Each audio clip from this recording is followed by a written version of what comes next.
अस्सलाम वालेकुम दोस्तों, तुसीं वेखदे पे हो पावर पंजाब टीवी ते मैं तुहाडा मेज़बान मोहम्मद बिलाल। दोस्त सब तो पहले अपने चैनल नूं करना है सबसक्राइब और नाल ही लगे बैल बटन दबाना है ताकि साडी हर नवीं वाली वीडियो मेरे वीरां तक आसानी तरीके नाल पहुंचे। दोस्तों वास्ते एक गां दी वीडियो लैके हाजिर होए हां। गां दूसरा सुबह सूई है, पिछे गां दे बच्ची है, राती सूई है। कैमरामैन साहब गां दिखाओ, उस तो बाद सारे गल्लां मालकां नाल हो जाणगियां। छोटे छोटे सिंग ने गां दे, काली डब्बी गां है माशाल्लाह। हवाना बड़ा खूबसूरत है, सोहना माशाल्लाह और कैमरे दी नज़र है। सोहना हवाना माशाल्लाह, थन लाजवाब लग्या गां नूं। चंगी गां माशाल्लाह, दुध दी नहर है अल्लाह दे हुक्म नाल। जदों भी इंशाअल्लाह ताला छिले च निकलेगी दुध दी नहर होएगी अल्लाह दे हुक्म नाल। देखो जी माशाल्लाह, टुरन फिरन दे विच कोई मसला मसैल नहीं। चुंगे सिंह ने गां नूं। इहो जिहियां गावां जिहड़ियां हुंदियां ने हमेश तो दुध दीयां नहरां ही हुंदियां ने।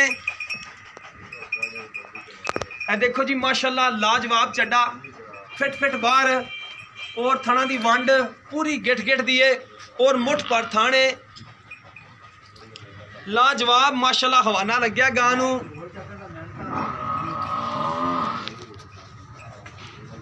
देखो माशाल्लाह, ले आओ चाचा जी, वापस ले आओ गां नूं माशाल्लाह। छोटे छोटे सिंग चूंगे, जिन्हां दोस्तां नूं पता है गावां दा वो लाजमी मंगणगे इंशाअल्लाह ताला, कवणगे कि वाकया ही नस्ली गां है गावां दा। जिन्हां लोगों नूं पता है, जिन्हां नूं नहीं पता उन्हां तो फिर नहीं पता।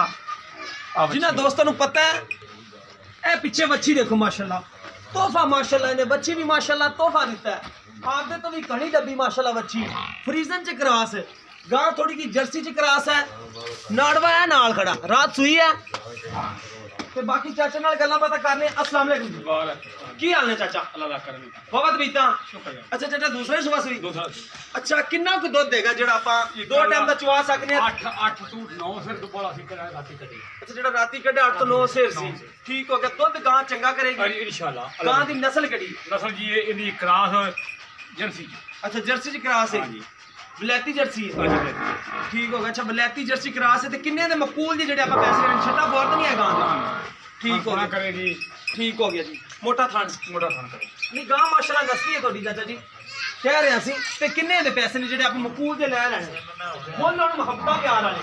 ਇਹ ਨਹੀਂ ਕਿ 5 ਰੁਪਈਆ ਦੀ ਮੰਗ ਲਈ ਉਹਨੇ ਦੀ ਚੀਜ਼ ਨਾ ਹੋਵੇ ਤੇ ਕੋਈ ਬੰਦਾ ਪੁੱਛੇ ਹੀ ਨਾ। ਮੁੱਲ ਕਰਨ ਨੂੰ ਫਕਤ 3 ਲੱਖ ਕਿਤੇ ਕੀ ਫਾਇਦਾ ਕੋਈ ਨਾ। ਹਾਂਜੀ, ਆਪਾਂ 2 ਲੱਖ ਤੇ 45,000 ਰੁਪਏ 2,45,000 ਦੀ ਗਾਂ ਦਿਓਗੇ?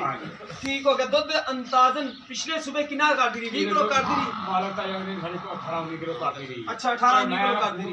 ਮੈਂ ਰਾਤੀ ਬੋਲਾ ਕੱਢਿਆ 8 ठीक हो गया। पहला बोला जड़ा 8-9 किलो कढ़िया, ठीक हो गया। लो दोस्तों, दुध होना मुकदरा दा, बाकी जड़ा छट्टा फुआर दी गारंटी होएगी। थन मैं गां सोना करेगी माशाल्लाह, थाने है ही चंगा चाचा। देसदा पे मोट च पूरी थाना आंदा है। हां जी, ये तो नजर आ ही रहा है। बाकी दोस्तों, मुकद्दर ने अपने दुध इंशाअल्लाह ताला 20 किलो गां कर जाएगी इस बारी, लाजमी कर जाएगी, क्योंकि पिछली बारी 18-19 कर दी रही है ते तीसरे सूबे जाके दूसरे सूबे जाके गां बढ़ती है। बाकी किसी दोस्त दी आवे पसंद ते राबता नंबर है जी 0303 7816 150 साडा WhatsApp दी नंबर है।